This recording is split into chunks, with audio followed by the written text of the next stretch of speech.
శుక్లాంబరధరం విష్ణుం శశివర్ణం చతుర్భుజం ప్రసన్నవదనం ధ్యాయేత్ సర్వవిఘ్నోపశాంతయే.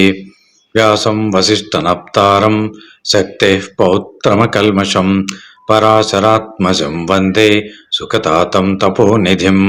వ్యాసాయ విష్ణురూపాయ వ్యాసరూపాయ విష్ణవే నమో వై బ్రహ్మనిధయే వాసిష్ఠాయ నమో నమః.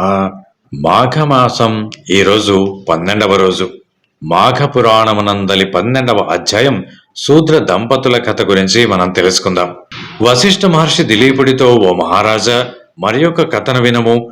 సుమందుడు అన్న శూద్రుడు ఒకడు ఉండేవాడు. అతడు ధన ధాన్యాదులను సంపాదనపై మిక్కిలి ఇష్టము కలవాడు. వ్యవసాయము చేయొచ్చు, పశువుల వ్యాపారము చేయొచ్చు. ఇవి అన్నీ చాలక వడ్డీ వ్యాపారమును కూడా చేయుచుండను. ఎంత సంపాదించుచుదను, ఇంకనూ సంపాదించవలను అన్న ఆశ అతనికి అధికముగా ఉండెను. అతడి భార్య పేరు కుముద. ఆమె ఎంతో దయావంతురాలు. ఒకనాటి రాత్రి శుచివ్రతుడన్న బ్రాహ్మణుడు ఆ ఇంటికి వచ్చెను. అతడు కుముదను గమనించి, అమ్మా, నేను బాటసారిని, అలసిపోయి ఉన్నాను. చలి చీకటి ఎక్కువగా ఉన్నవి. ఈ రాత్రికి మీ ఇంట పండుకొనడానికి అవకాశమునిమ్ము. ఉదయముననే లేచి వెళ్ళిపోవదును అంటూ ఆమెను వేడుకొనను. ఆమెయు అతని స్థితికి జాలిపడి అంగీకరించను. ఆమె అదృష్టమో ఆ బ్రాహ్మణుని అదృష్టమో యజమానియగు సుమందుడు వడ్డీని తీసుకొనుటకై గ్రామాంతరకు వెళ్ళి ఉండను. కుముద ఆ బ్రాహ్మణునకు గొడ్ల సావిడిలో ఒక చోట బాగు చేసి కంబళి మున్నగు వాటి విచ్చి పాలను కూడా కాచి ఇచ్చను.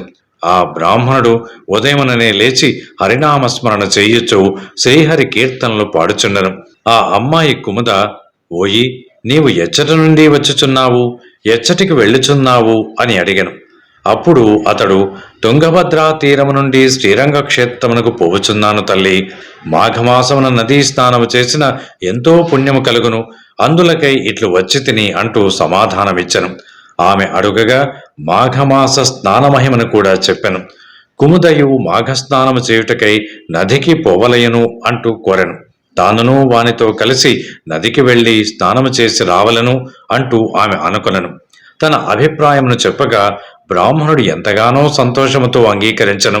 సుమందుడు ఇంటికి వచ్చెను.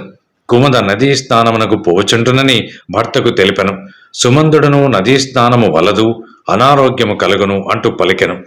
పూజకు అనారోగ్యమునకు ధన వ్యయముకును కాబట్టి చెయ్య తగదు అంటూ అడ్డగించను. కుముద భర్తకు తెలియకుండా బ్రాహ్మణుడితో నదీ స్నానమునకు పోయెను. సుమందుడు భార్యను వెంబడించి నదికి వెళ్ళెను. నదీ స్నానము చేయుచున్న ఆమెను కొట్టబోయి నదిలో పడి శరీరమును తడుపుకనను. ఈ విధముగా ఆ దంపతులకు మాఘమాసమున నదీ స్నానమైనది, పుణ్యము కూడా కలిగినది.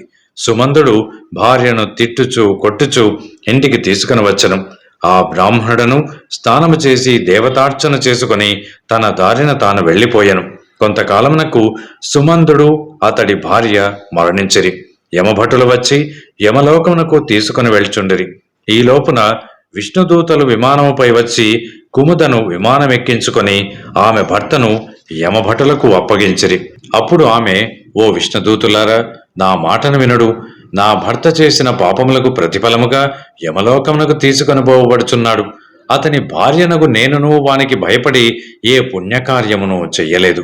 అందువలన నేనును నా భర్తతో పాటు యమలోకమునకు పోవలసి ఉన్నది. మరి నన్ను విష్ణులోకమునకు కొనిపోవుట ఎటులా అని ప్రశ్నించను.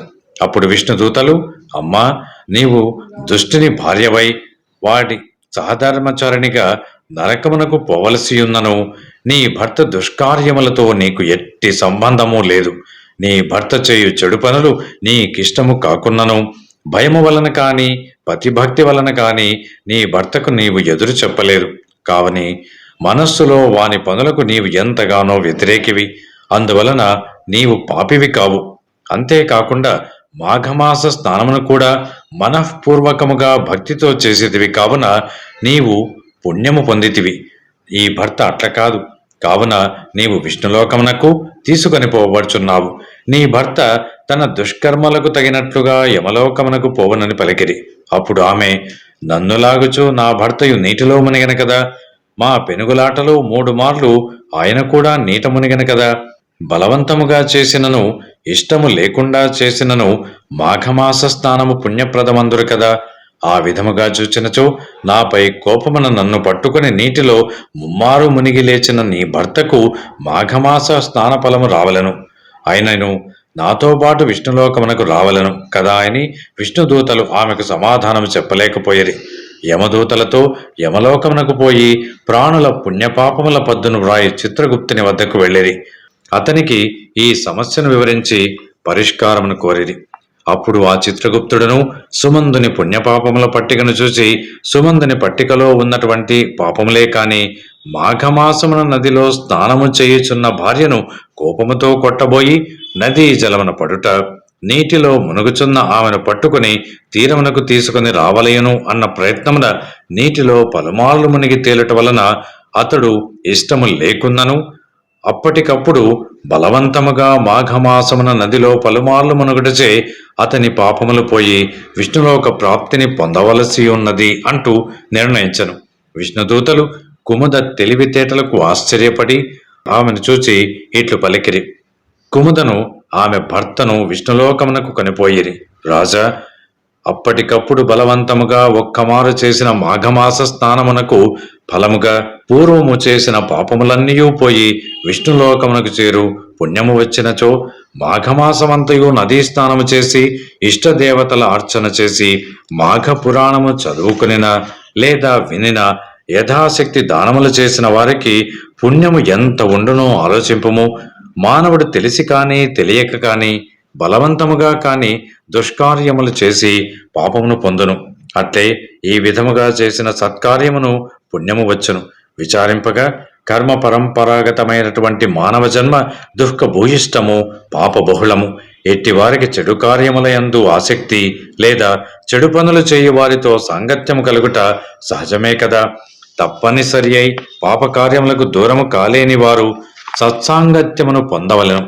అది సాధ్యము కానిచో సత్కార్యములు చేయువారితో కలువడకు ప్రయత్నింపవలను. తన పనులను నూరింటైనను వదిలి మాఘమాస స్నానమును చేయవలను. అట్లు కాక స్నానము పూజాదానము లేక కేవలము ప్రాణయాత్ర నడిపిన అధముడు నరకమునకు పోవను.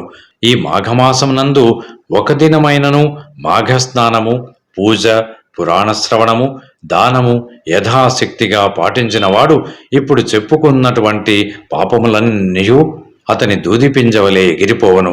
కాబట్టి కుముదా సుమందుల వలె విష్ణులోకమును పొందుదురు. ఈ మాఘమాసమున ప్రయాగలో స్నానము మున్నగునవి చేసిన వానికి పునర్జన్మ ఉండదు. వానికి మోక్షమే కలుగును. ప్రయాగయందే కాక ఈ మాఘమాసమున కావేరి, కృష్ణవేణి, నర్మద, తుంగభద్ర, సరస్వతి, గోకర్ణ, ప్రభాస, శోణభద్ర, గౌతమి, తామ్రపర్ణి ఇత్యాది నదులందు కూడా స్నానము చేసినను కూడా ఇంతటి పుణ్యమే కలుగును. మానవులందరూ వారు ఎట్టివారైనను మాఘ స్నానము, పూజ, పురాణ శ్రవణము, దానము వీటన్నింటిని గాని కొన్నింటిని యథాశక్తిగా చేయుటచే వారికి ఉన్నటువంటి పాపాలన్నీ తొలగిపోయి మోక్ష ప్రాప్తి కలుగును అంటూ వశిష్ఠ మహర్షి దిలీపునకు వివరించి ఈ విధముగా కథ చెప్పెను. 12వ అధ్యాయం సంపూర్ణం. Thanks for watching. Please comment, like, share and subscribe our channel.